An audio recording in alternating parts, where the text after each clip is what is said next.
Olá, boa noite. Está no ar o Aparecida Debate, aquele nosso espaço semanal para conversar sobre os principais assuntos no Brasil e no mundo.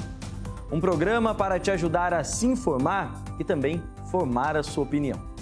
E o tema de hoje está em alta e, quem sabe, em falta nos dias atuais: a maturidade emocional. Fundamental não apenas para lidar com outras pessoas, mas também para se conhecer melhor. Essa maturidade te ajuda a enfrentar melhor os desafios da vida. Isso não significa que você não vai sofrer com eles, mas que talvez consiga encarar essas dificuldades com uma visão diferente.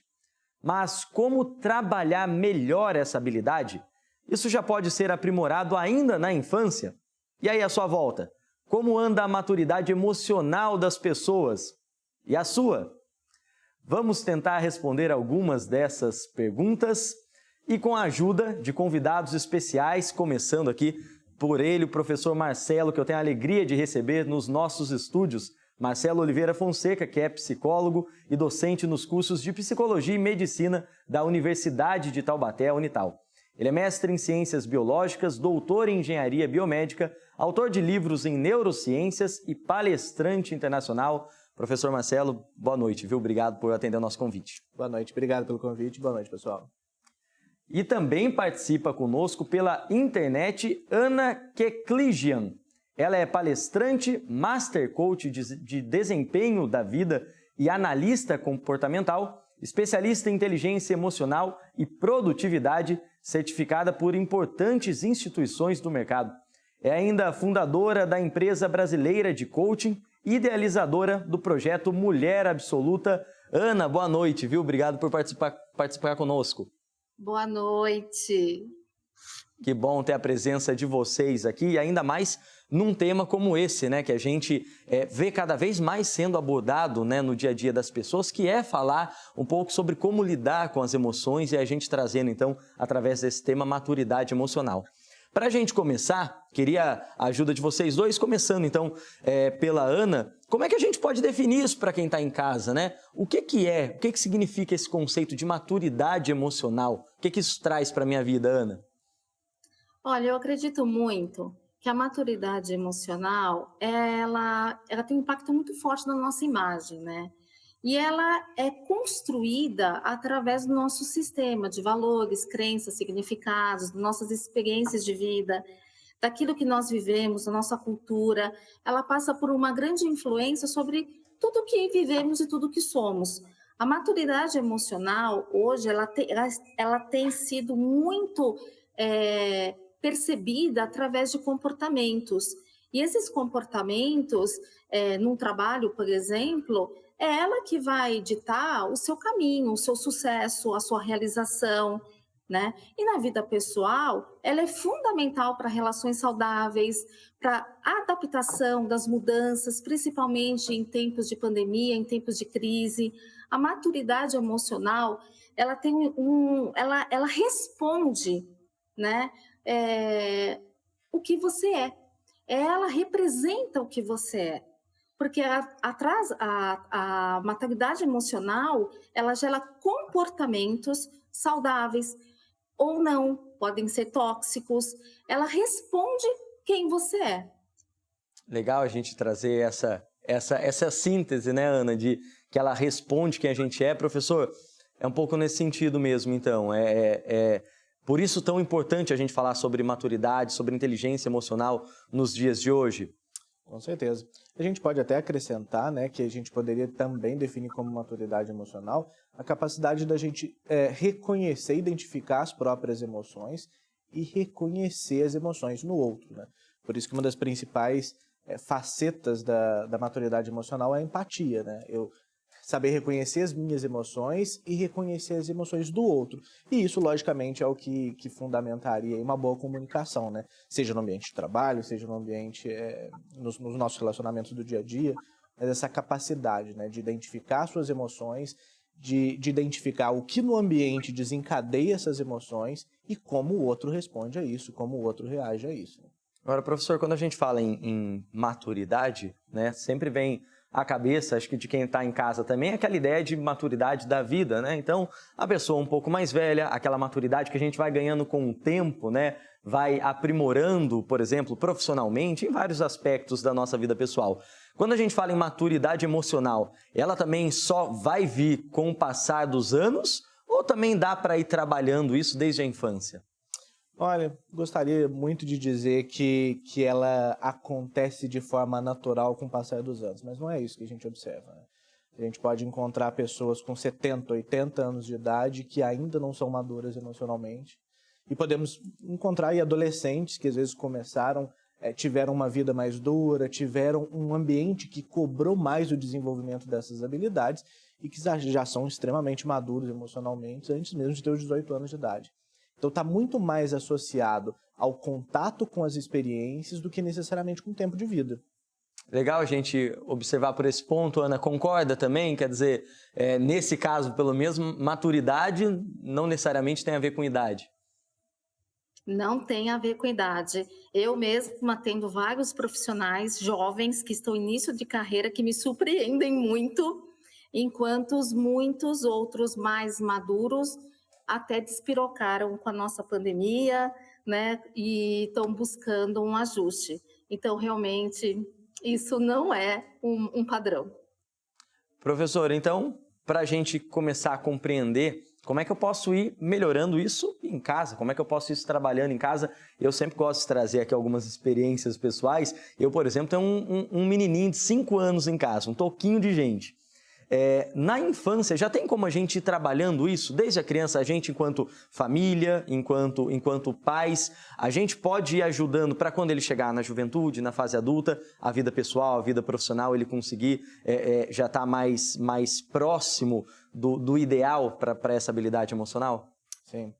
Essa é a melhor fase. Essa é a melhor época para que a gente possa desenvolver essas habilidades.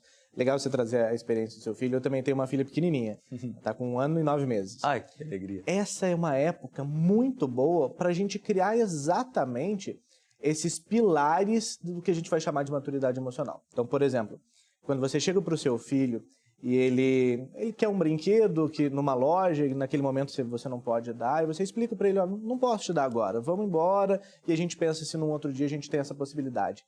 E ele chora, é interessante a gente, por exemplo, se abaixar na altura dele e explicar o que ele está sentindo, nomear o que ele está sentindo. Olha, você está triste porque você queria o brinquedo e você não pôde ter esse brinquedo agora. Isso parece uma coisa boba, parece uma coisa banal do dia a dia. Mas o que a gente está fazendo? Você está nomeando uma emoção para ele. Essa é a base da maturidade emocional.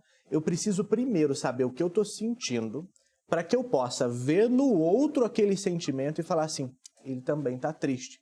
Porque eu sei o que é tristeza para mim. Isso começa na infância. Então, se a gente pensar que é nesse período da infância que a gente constrói essa maturidade emocional, talvez o primeiro passo seja esse, nomear para a criança o que ela está sentindo. Um tempo atrás, eu e a minha esposa, a gente achou um baralhozinho que cada carta do baralho era um emoji, uma carinha triste, uma carinha feliz, e a gente ficava mostrando para a nossa neném, falando assim, o que é isso? Ah, feliz. O que é isso? Ah, é triste. O que é isso? É raiva. Essa é uma forma de ensinar a criança a já começar a identificar as emoções. É só a partir do momento em que a gente identifica bem essas emoções que a gente passa a interagir com o outro, entendendo o que o outro está sentindo, né? Então, é nessa fase, é na infância. Olha que legal isso, né? E estava pensando aqui né, enquanto estava te ouvindo falar aqui, professor, a gente, já que está falando de criança, né, tem um hábito muitas vezes, já passei por isso algumas vezes em casa, de com a correria do trabalho, do dia a dia, né, o estresse, o cansaço, às vezes os pais também perdem um pouco a paciência. Às vezes falta maturidade emocional, como a gente vai abordar e já trouxe aqui no início do programa, muitas vezes para os adultos. Quando eu tenho um filho em casa, muitas vezes eu vou ter que primeiro melhorar a minha maturidade emocional antes de trabalhar isso com ele? Olha que curioso. Quando a gente, por exemplo, fica bravo porque o bebê está chorando, é uma falta de maturidade emocional. Por quê? Porque eu não entendo o que ele está sentindo, percebe? É uma dificuldade de entender a emoção pelo qual ela está passando. Então, a minha neném acorda de madrugada e ela está com cólica, ela não consegue voltar a dormir, ela chora, ela fica 3 horas durante a madrugada acordada. isso me deixa bravo. Mas eu entendo que o que ela está sentindo é um desconforto, é uma dor. E aí eu passo a pensar assim, poxa, não faz sentido nenhum eu ficar bravo com essa situação, porque é algo que ela não tem controle. Ela está sentindo um desconforto. Então olha como que tem. Eu identificando a emoção que eu estou sentindo, poxa, eu fico chateado porque eu tenho que trabalhar no outro dia e estou acordado de madrugada. Aí eu passo a entender o que ela sente. Ela está sentindo um desconforto porque ela está com uma cólica e por isso ela não consegue dormir. Isso modifica o meu sentimento, do tipo, nossa, não faz sentido eu ficar chateado porque ela não tem controle disso. E aí eu passo a interagir com ela de uma forma diferente. Aí eu pego ela no colo e falo, filha, vai passar. Se for preciso a gente passar a noite toda aqui na sala, a gente vai passar. O que vai passar é cólica. Olha como que o reconhecimento da minha emoção, da dela, o reconhecimento dessas duas e o processo de empatia é o que sustenta uma interação depois que é mais saudável. Olha que legal. A gente observar isso e a diferença que isso com certeza vai fazer em toda a vida dela, né Marcelo? E Ana, você tem um contato muito grande e uma carreira, né, próxima ao mercado de trabalho e a essas interações, essas relações dentro do ambiente de trabalho. Quando a gente fala do jovem hoje em dia, que imagino que você deve acompanhar alguns de perto, dá para dizer que o jovem dos dias atuais, dessa década, ele está mais maduro ou mais imaturo emocionalmente? Olha, a minha experiência diz que eles estão perdidos. Ainda que eu encontre jovens muito maduros para a idade que eles têm, né, eles estão perdidos. Assim como os mais sêniores, né? A gente viveu aí uma época muito difícil. Eles estão sim. E isso tem tudo a ver com o que o Marcelo falou. Porque olha só, os jovens, os adultos que estão com maior dificuldade na questão comportamental, né, que é o meu ponto, né? A questão comportamental, essas pessoas tiveram sim uma dificuldade de compreender suas emoções desde lá de trás. Olha como converge com o que o Marcelo está falando, né? Então, a importância das crianças entenderem o que são emoções, o que essas emoções querem dizer, permitir que as crianças sintam as emoções, o medo, a raiva, a tristeza, e até compreender o que é a felicidade, o que é a alegria, o amor, isso é muito importante para chegarem na fase jovem, adulta, com maior maturidade emocional, né? Toda vez que nós identificamos nos jovens ou nos adultos comportamentos inadequados, desajustados, nós podemos chegar visitando um pouquinho a infância dele em respostas que esclarecem esse comportamento. Então, você vê pessoas que não aprenderam a lidar com medo, né? A gente vê os meninos, principalmente, né? Medo é covardia, sinônimo de covardia, de fraqueza. A raiva, por exemplo, é sinônimo de malcriação. Eu lembro uma vez, né? Eu já tenho filhos mais adultos, né? Eu tenho uma filha de 30 que é psicóloga e tenho um filho, né, de 18.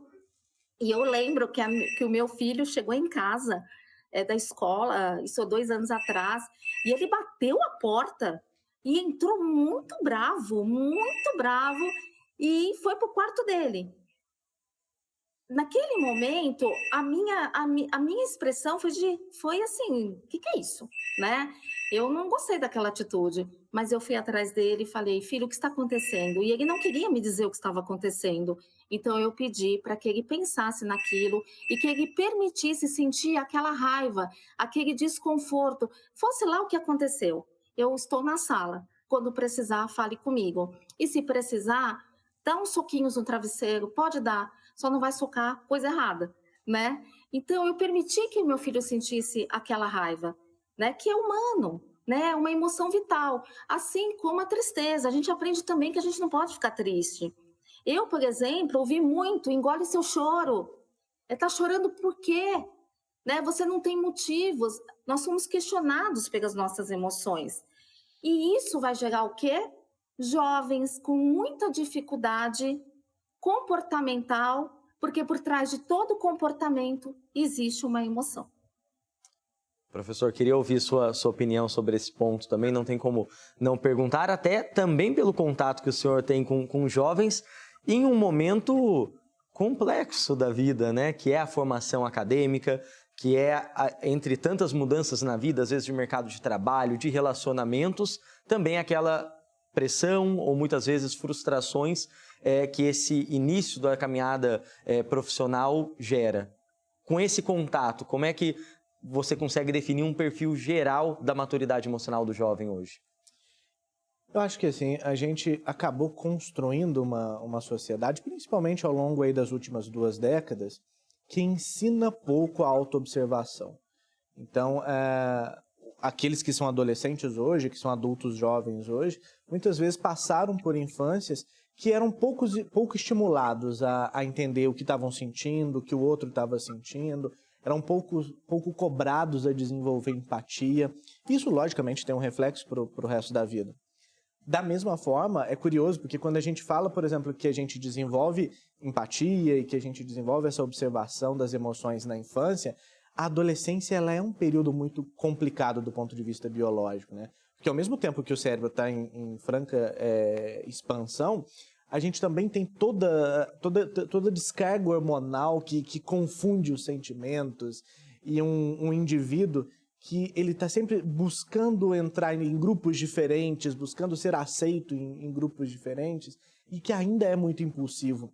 Então eu até posso ter um indivíduo que sabe bem o que sente, que foi bem, aspas aí, educado nessa infância a reconhecer o sentimento do outro, a ser empático, mas a adolescência, e a gente considera até os 21 anos de idade, é uma fase do desenvolvimento muito marcada pela impulsividade. Então, às vezes, o jovem ele até consegue identificar o que o outro está sentindo, mas ele age antes dessa percepção. Por isso que se a gente conversar com 10 adolescentes, 9 deles vão descrever a culpa como um sentimento muito frequente. Por quê? Porque eu reajo e só depois eu penso, nossa, acho que eu não devia ter feito isso, acho que não era isso que ela queria falar, acho que não era isso que ele estava sentindo. Então essa fase de adolescência e de adulto jovem, infelizmente é uma fase muito marcada pela impulsividade. Então é um período onde o sujeito ele acaba se lapidando, mas sempre com esse cambalear da impulsividade que está intimamente associado ao desenvolvimento do cérebro. As áreas do cérebro que dão controle de impulsos, elas estão se desenvolvendo mais nesse momento. Então o indivíduo ele é mais propenso à impulsividade, ele é mais volátil do ponto de vista emocional, mas o fato de muitas vezes ele conseguir perceber depois que, nossa, não devia ter feito isso, é uma mostra que, assim, que esse processo de educação das emoções foi bem feito, mas que aí são muito mais os hormônios de um cérebro ainda em desenvolvimento agindo do que necessariamente a falta de conhecimento de si mesmo.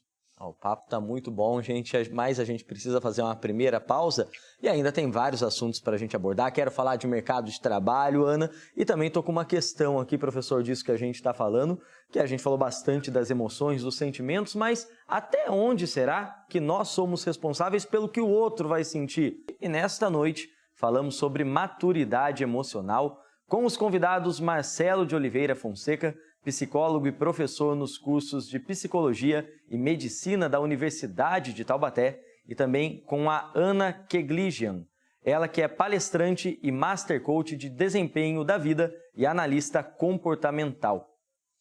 Gente, quando saímos aqui para o intervalo, nesse papo aqui, né, da gente falando sobre, muitas vezes, principalmente, né, sobre lidar com as próprias emoções, eu fiquei pensando num ponto aqui, retomando até aquilo que eu falava das experiências quando a gente tem uma criança em casa, até de um vídeo que eu vi recentemente me chamou a atenção para isso, que é de quando a gente lida, por exemplo, professor, com aquela questão da criança de dividir brinquedos, de dividir brincadeira. Então, por exemplo, às vezes eu tenho lá meu filho, ele acabou de ganhar um brinquedo, é novidade para ele quer ficar mais tempo com aquilo, e por impulso, né, com a melhor das intenções, a gente pensando, né, não quero que meu filho seja egoísta, quero que ele aprenda a dividir, a gente chega nele e fala, filho, mas o amiguinho quer brincar, ele está chorando que ele quer brincar, divide com ele. E aí eu vi um vídeo que chamava atenção para esse ponto, de que aquilo é novidade para ele. Então, às vezes eu posso ali estar passando uma mensagem que o que o outro está sentindo é mais importante que o que ele sente. Ou que ele tem que agradar o outro acima dos sentimentos dele.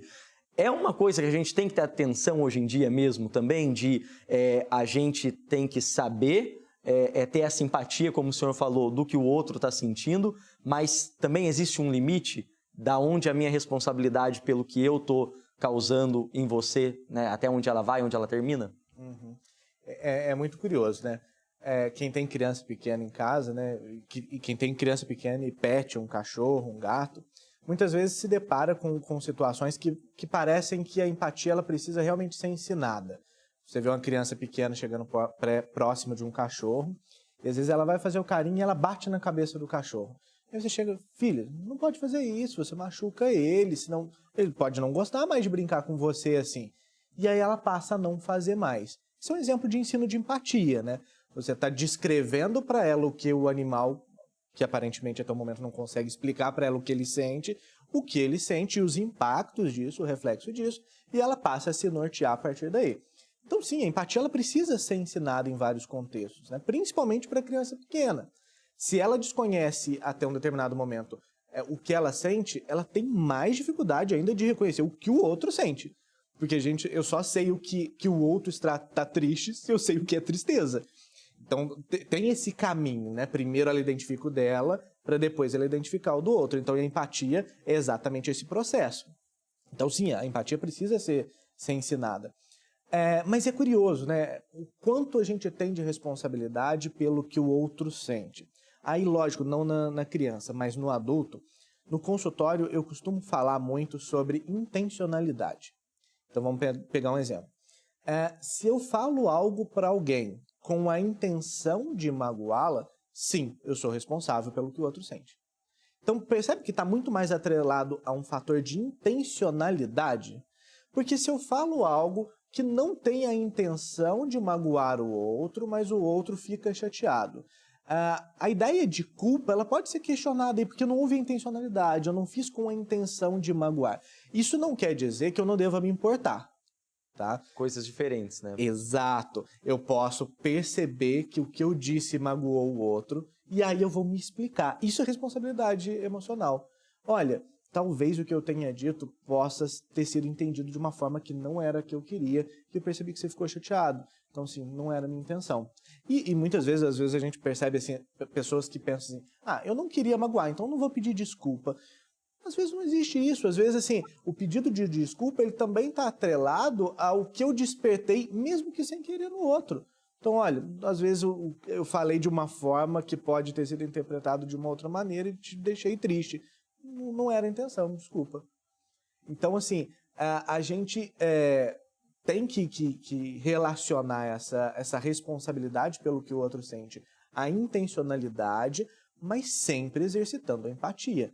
Eu não queria te magoar, mas se eu fiz isso, mesmo sem intenção, eu tenho que me importar com isso, né? É isso que é a vida em sociedade, né? Porque se a gente não se importa, é muito difícil viver em grupo, né? Com certeza. Queria ouvir de você também, Ana. A gente está falando aqui em maturidade emocional, surge essa outra vertente, esse outro caminho que cabe no nosso debate, né? A responsabilidade emocional, até onde ela vai, na sua opinião também, como lidar com isso no nosso convívio no dia a dia?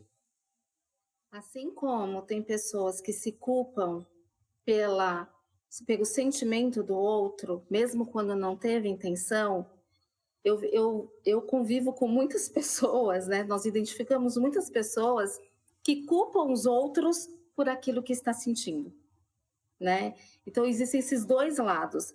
Eu concordo plenamente com essa questão da intencionalidade, inclusive para ressignificar algumas questões pessoais que afetam, inclusive, a vida pessoal. Esse é um exercício, né? As pessoas conseguem identificar suas culpas, eu falo que são suas perebas, né? As culpas que carregam, e para tentar, com a intenção de resolver essas culpas, se livrar dessas culpas, o exercício da intencionalidade é muito importante. E também o contrário, né? As pessoas que culpam os outros por tudo aquilo que sente, por tudo aquilo que acontece em sua vida, que não está funcionando, que o dificulta, também essa pessoa desenvolver a autorresponsabilidade e identificar pelo menos os seus 50% aí de responsabilidade para poder sair dessa dor e entrar numa solução. Então, são dois cenários que é facilmente a gente encontra em todos os ambientes. Eu penso que é muito raro, seja em treinamento, seja em sessão individual, encontrar pessoas que não se culpam, que não carregam alguns sentimentos nesse sentido, né? E sem ter a intenção. Claro que nós identificamos também manipuladores, pessoas, sim, adultas que até hoje ficam disputando o brinquedinho, né? Nós identificamos isso também, né? Que são as feridas emocionais que vão para a fase adulta e que nós temos que trabalhar e desenvolver, né? Para ter o quê? Maturidade emocional. Agora, Ana, falando então da fase adulta, dessa maturidade emocional na fase adulta, a gente sabe que tudo isso que a gente está falando, né, lidar com essas frustrações, essa questão da culpa, de se culpar ou culpar o outro, claro, é levado também para o mercado de trabalho, né, para a sua área profissional, para a sua atuação. Eu, por exemplo, estou aqui quando o meu diretor está falando aqui para mim que tem que encerrar o bloco e eu estou gostando do papo, no primeiro momento eu quero culpar ele, viu, Ana? Mas tudo bem, eu sei que não é culpa dele, é o espaço do programa e vida que segue. Mas, Ana, no mercado de trabalho a gente tem ouvido falar muito sobre maturidade emocional também.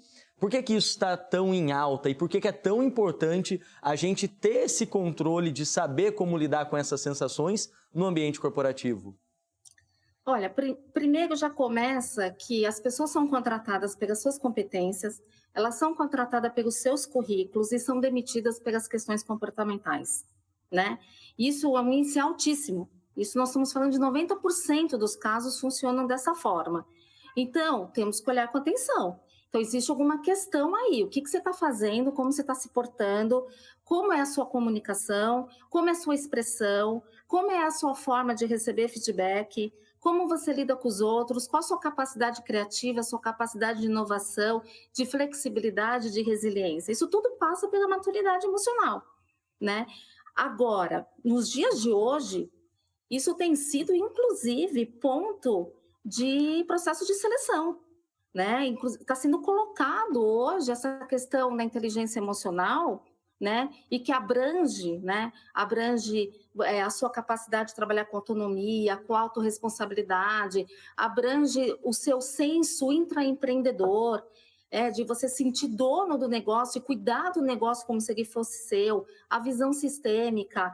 Isso envolve a capacidade de liderança, de lidar com os outros, e liderança é para todos. Eu costumo dizer que liderança não é só para quem tem liderado, é para a sua capacidade de gestão daquilo que você faz, porque a autonomia está em alta, até por conta dessa mudança de formato de trabalho, né? O híbrido, o home office, tudo isso gerou uma necessidade das pessoas serem autônomas, né? O microgerenciamento, por exemplo, da liderança acabou. Isso não funciona mais, tem que conceder, não é delegar, é dar autonomia. E cabe, do outro lado, os liderados conquistar essa autonomia. E não é só autonomia, não basta só você saber que as suas responsabilidades, o que você tem que fazer, o que você tem que entregar. É você também saber, né, resolver conflitos, tomar decisões, saber quais caminhos seguir, encontrar alternativas sem ser exatamente independente, porque tem que prestar conta disso tudo para alguém, né? Então, hoje, mais do que nunca, a inteligência emocional ou a liderança positiva, que nós falamos tanto, a comunicação não violenta, tudo isso tá tendo o holofote está em cima disso, né? Porque isso é necessário, independente se a pessoa é nova ou se a pessoa está num cargo alto de executivo, se ela está começando ou não, já se observa muito isso, né? Eu tenho feito treinamentos em empresa que está todo mundo no mesmo nível. Você coloca todo mundo junto, porque a empresa está muito preocupada com isso de uma forma unânime. Olha que interessante, né? Então está todo mundo igual. Isso tem sido muito habitual, pelo menos na minha rotina, né? Todo mundo igual, gerente, diretor, junto com os liderados para desenvolver uma sinergia emocional, inclusive emocional, comportamental, e para quê? Para resultado, A empresa está preocupada com resultados, para obter mais resultados, para gerar engajamento nas equipes, né? É isso. Então, é fundamental. Inteligência emocional, maturidade emocional, é quase que você não precisa ter um feedback ruim para você buscar, né? Todos os profissionais precisam investir em suas carreiras através de testes comportamentais, né? Pedir feedback. Tem gente que fica esperando o feedback. Fica sentado esperando. Vai lá, pede o seu feedback, né? Vai atrás, corre atrás. Isso também é muito importante, né? Você ter a coragem, a capacidade de ouvir, né? Sem medo de ser criticado, né? Para quê? Para o seu desenvolvimento de carreira para a vida, não para uma determinada empresa. É isso. Dali para frente, né? Para a carreira toda. Queria até ouvir, Marcelo, de você, pela experiência em consultório também, essas questões de relacionamento em trabalho, né? E essa forma de lidar com as frustrações, com os sentimentos, nesse ambiente de trabalho, são pautas frequentes dentro de um consultório? São sim. Se a gente para pensar, né, nos últimos 20 anos, a gente teve um acesso ao ensino superior muito grande, né? Se a gente olhasse há 30 anos atrás, a parcela da população que fazia uma graduação, uma pós-graduação, um mestrado, era muito pequena. Hoje a gente tem cada vez com mais facilidade pessoas tendo acesso ao ensino superior.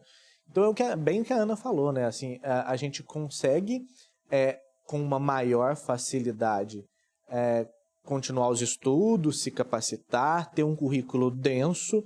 Você pode passar o resto da sua vida estudando, fazendo pós-graduação, mestrado, doutorado, pós-doc, mas muitas vezes o que vai te diferenciar dentro do ambiente de trabalho são os fatores comportamentais, né?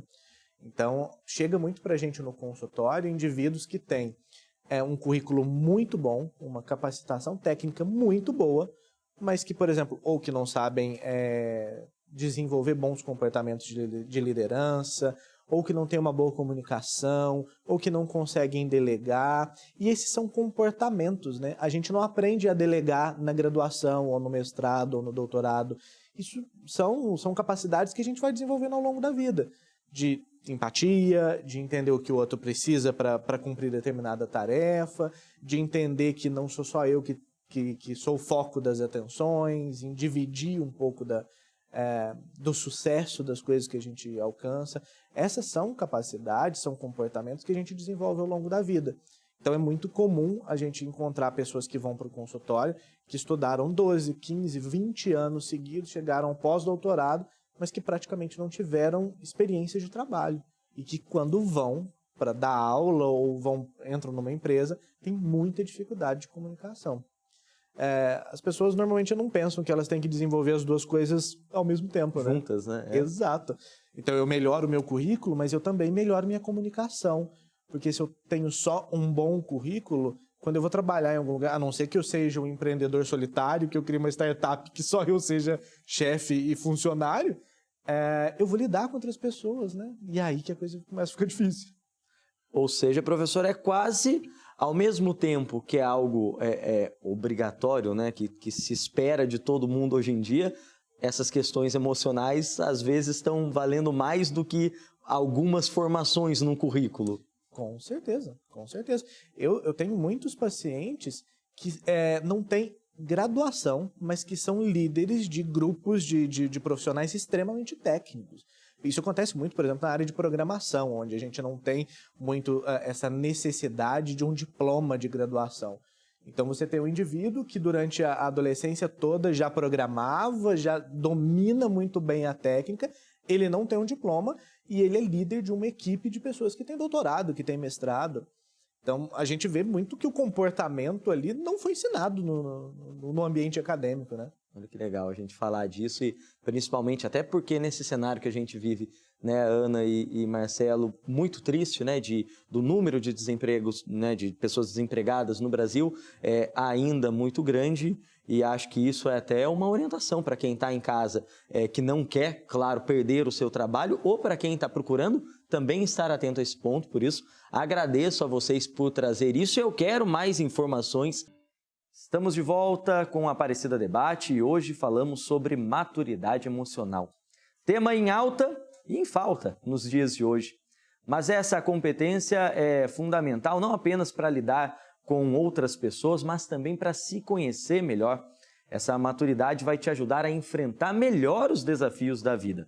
O que não significa que você não vai sofrer com eles, mas que talvez consiga encarar de frente essas dificuldades com uma visão um pouco diferente. E um ponto que eu sempre ouço falar quando a gente fala de inteligência, de maturidade emocional, é sempre estar relacionado a um termo que a Ana usou agora no segundo bloco, e eu queria que ela explicasse para quem está em casa que não tem familiaridade com ele, o que é esse termo, e como é que a gente aplica no nosso dia a dia, que é a tal da comunicação não violenta.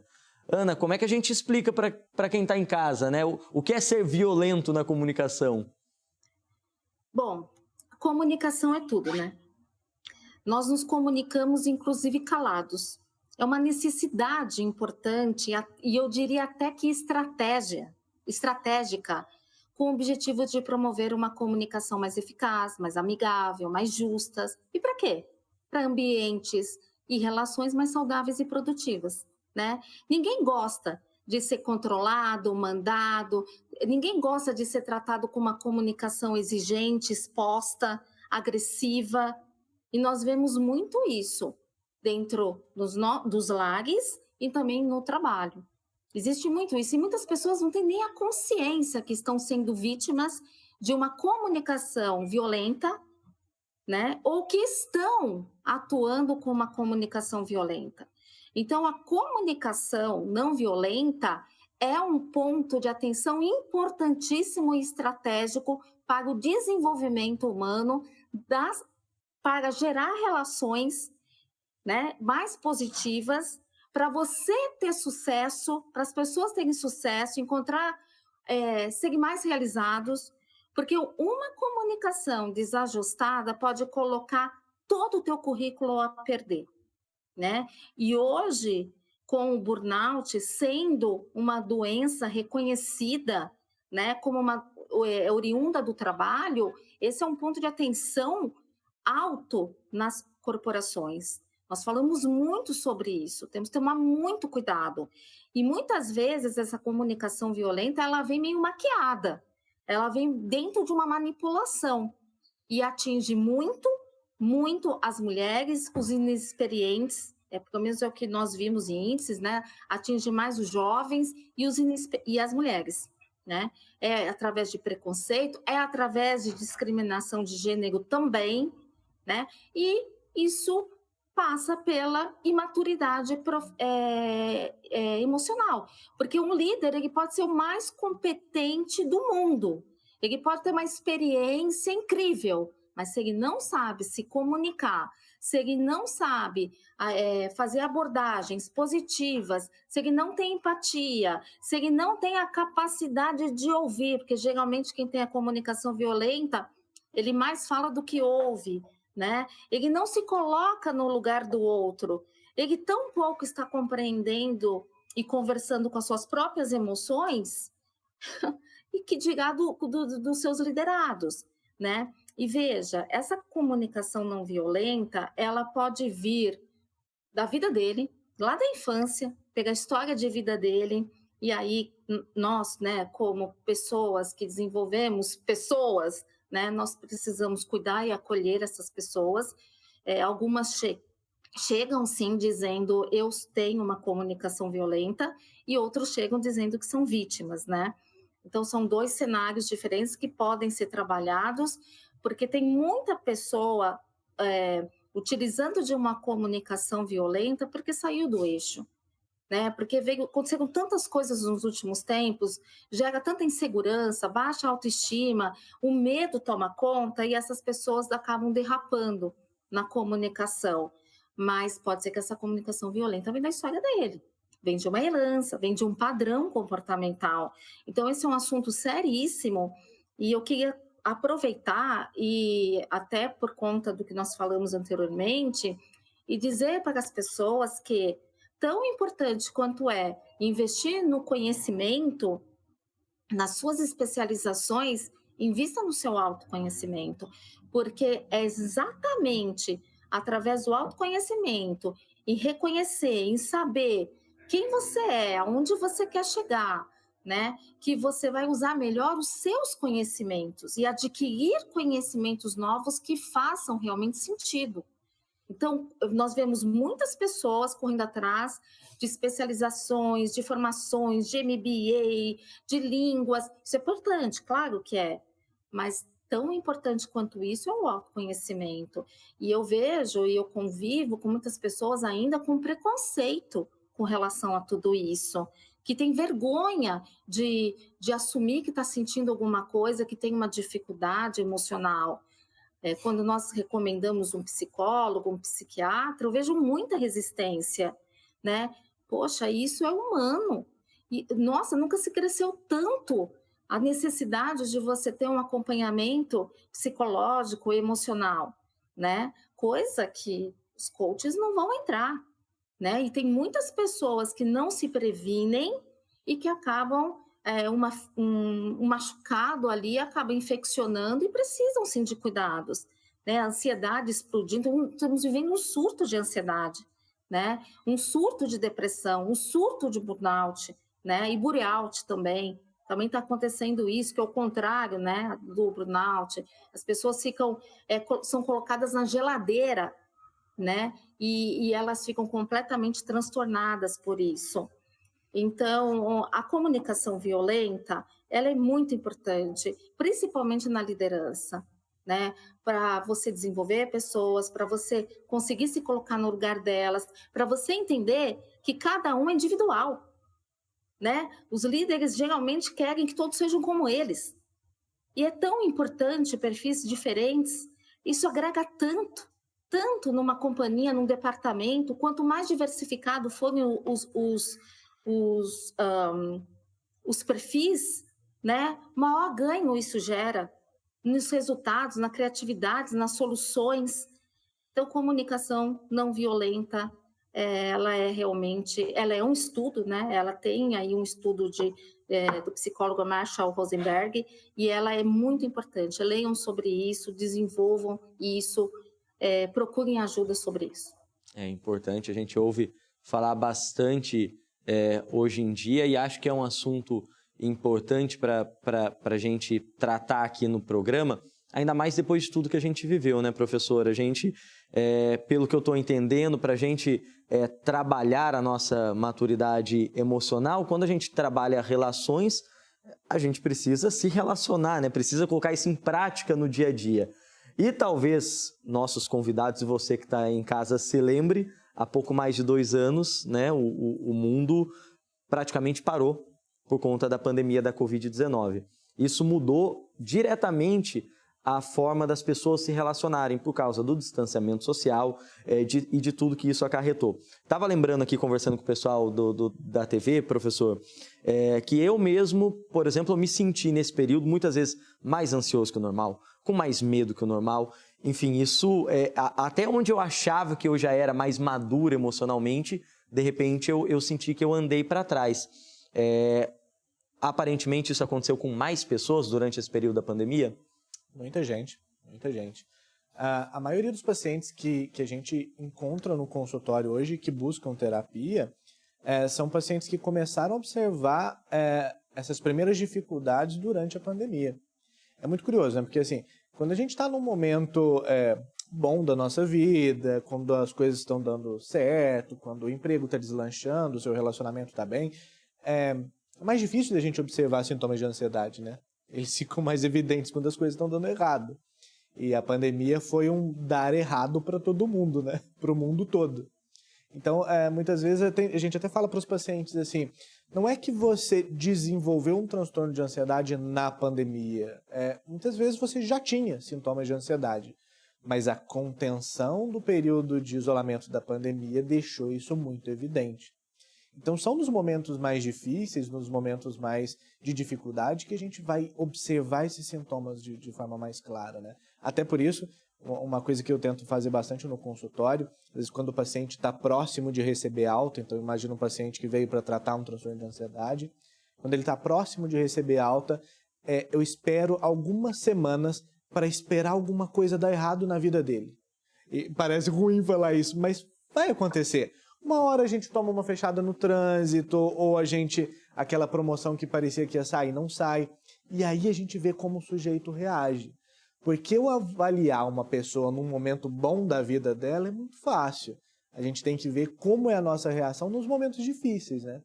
E na maioria das vezes, quando o sujeito consegue reagir bem àquela situação de perda de controle, beleza, tá de alta. Porque nesse momento de dificuldade, você conseguiu se controlar, você conseguiu fazer um bom manejo das suas emoções. Isso não quer dizer que as coisas se resolveram magicamente, mas a gente reagiu melhor a isso, né? Olha que legal isso, e acho que até traz para uma questão ainda mais atual, né? A gente, com todos ainda esses reflexos da pandemia, mas podendo retomar a maior parte daquilo que a gente conhecia como normal hoje em dia. Mas eu vejo, professor, que o distanciamento físico, né? Aquele que a pandemia nos exigiu que fosse feito, por conta das questões de saúde, né? Então, de se manter longe de lugares de aglomeração, de muitas vezes ficar sem ver familiares, sem ver amigos, talvez isso a gente está podendo retomar aos poucos. Agora, o tal do distanciamento social, eu fico na dúvida se mesmo agora, com essa retomada pós-pandemia, se ele também está acabando. Porque às vezes eu estou aqui do seu lado, ou eu estou lá em casa, mas estou o tempo todo no celular. Hoje em dia, a tecnologia, é claro que ela ajuda em muita coisa, mas quando a gente fala de relacionamentos, ela acaba também sendo um fator para a gente prestar atenção, que talvez pode atrasar um pouquinho mais esse nosso amadurecimento? Com certeza. A gente tem que pensar, né? A parte mais difícil da pandemia foram 2 anos, né? A gente tem que considerar que a gente ainda está em pandemia, mas foram 2 anos que a maioria das pessoas restringiu socialização. Novamente, a gente que tem criança pequena em casa, percebe. A minha neném, quando ela saiu na rua pela primeira vez e foi num parquinho, quando ela via outras crianças, parecia que ela estava num outro planeta. Quando ela viu outras... Cresceu nesse meio, né? Exato. Só vendo a cara dos pais. Exatamente. Ela só via eu e a minha esposa. Quando ela viu outras pessoas da família, ela já tinha mais de 1 ano de idade. Então isso pra ela foi uma coisa... Eu via no rosto dela que era tipo assim, ela não sabia lidar com aquela situação. Então pensa isso para crianças pequenas, da idade dos nossos filhos, para os adolescentes que às vezes já tinham alguma dificuldade de socialização e passaram 2 anos sem socializar. Para os adultos que às vezes tinham um ambiente de trabalho que era muito significativo pela troca e de repente vai para um home office e não volta desse home office. Então, eu cheguei a receber vários adultos no consultório que falavam, nossa, o que eu acabei percebendo que o que mais me dava prazer no trabalho era o contato com os meus colegas. Agora não tem mais isso. E aí o trabalho perdeu o sentido. Então, foram 2 anos de pandemia que afetaram muito a socialização. Eu realmente acho que a geração que, de alguma maneira, passou pela pandemia já é uma geração diferente. Os nossos filhos vão ser, porque passaram por esse período de começo da infância, que é um período extremamente importante para a socialização durante um período de pandemia. Os adolescentes que passaram por isso e a gente também. Quando a gente pensa assim, nossa, como seria interessante conversar com alguém que passou pela gripe espanhola, entender como foi aquele período. Agora nós vamos ser isso para a próxima geração, né? Como foi passar pela pandemia do Covid, como que isso mudou a sua vida. Legal. E dá para ter esperança, então, professor, de que talvez isso melhore essas questões de relacionamento, apesar de todo esse ponto, que esse contraponto que a gente trouxe, né, de como isso impactou negativamente nos relacionamentos das pessoas por causa desse afastamento forçado, mas, por outro lado, essas reflexões que a gente fez durante esse período, quem sabe vai ajudar, então, a gente que passou, mas principalmente, como o senhor disse, essas crianças que foram criadas e começaram a ser construídas como seres no período da pandemia? Com certeza. Nos faz mais atentos à necessidade de socialização. Um exemplo simples. Hoje, para mim, com a minha esposa, é muito importante a gente socializar a nossa filha. Talvez a gente não observasse essa necessidade se não tivesse passado pela pandemia. Hoje, quando a gente leva ela num parque, a gente faz questão de colocar ela para brincar com outras crianças. Talvez a gente não fizesse se não tivesse passado por 2 anos isolado. Olha que legal, que reflexão importante que a gente pôde trazer com você, professor, com essas falas e até pela experiência que tem também em consultório, em sala de aula. Também reflexões importantes que a Ana trouxe para a gente aqui. Como eu disse várias vezes aqui no programa, infelizmente o nosso tempo é curto, mas eu espero que esse nosso bate-papo, esse nosso debate, essa troca de ideias que a gente teve aqui, possa ajudar você que está em casa também a primeiro olhar para dentro, como a gente aprendeu aqui. Primeiro aprender a entender os seus sentimentos, a olhar para dentro, olhar para se compreender melhor e a partir disso também conseguir melhorar as suas relações na vida pessoal, também no ambiente de trabalho e, claro, com essa conscientização que tanto a Ana quanto o exemplo e a postura do professor Marcelo trouxe aqui, de que não tem nada errado em procurar ajuda, em procurar um especialista. Na verdade, pelo contrário, né? Isso é bom, vai nos ajudar a evoluir e crescer. Por isso, eu quero agradecer demais aqui a participação dos dois convidados. Agradeço ao professor Marcelo de Oliveira Fonseca, psicólogo e docente nos cursos de Psicologia e Medicina da Universidade de Taubaté, a Unital. Ele é mestre em Ciências Biológicas, doutor em Engenharia Biomédica, autor de livros em Neurociências e palestrante internacional. Professor, uma boa noite e até a próxima. Também participou conosco pela internet a Ana Kegligian. Ela é palestrante, master coach de desempenho da vida e analista comportamental, especialista em inteligência emocional e produtividade, certificada por importantes instituições do mercado.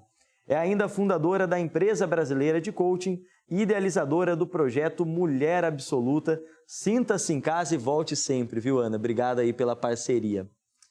E se você quiser rever esse programa ou até mesmo enviar para um amigo ou familiar, acesse o canal da TV Aparecida no YouTube que você está vendo aqui na tela. E quando fizer comentários nas nossas publicações ou então compartilhar esse conteúdo em alguma rede social, utilize a hashtag #AparecidaDebate. Combinado? Desejo a todos vocês que nos acompanharam até aqui uma ótima noite, uma ótima semana. Espero ter a sua companhia na próxima terça-feira, tá bom? Tchau, tchau, até mais.